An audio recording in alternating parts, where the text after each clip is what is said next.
Beautiful Day in the Neighborhood, the feature film about the life of Fred Rogers, is scoring rave reviews at this week's Toronto Film Festival. It stars Tom Hanks, and it doesn't hit American theaters until November, but we've got an exclusive first look to share of the film right now. It's a decision we make to release a person from the feelings of anger we have at them. Fred Rogers grew up outside of Pittsburgh, and he dreamed of being a minister. He went to seminary school, and he gave people liberty to explore something deep and vulnerable about themselves. I asked him to pray for me.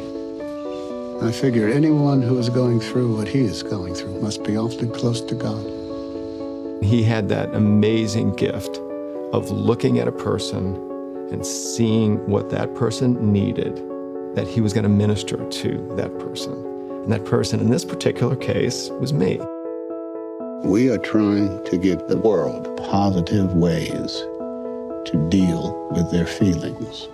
This piece will be for an issue about heroes. Do you consider yourself a hero?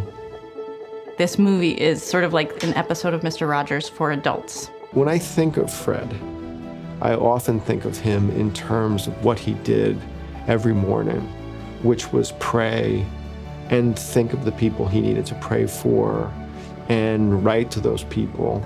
Cecilia Sharon, Colby Dickerson. Thank you, God. His spoken message is simple, but the message of his life is not simple, because the message of his life is goodness in action, goodness enacted.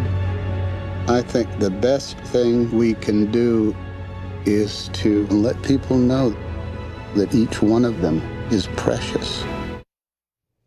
The film is in theaters in America November 22nd and already is getting nearly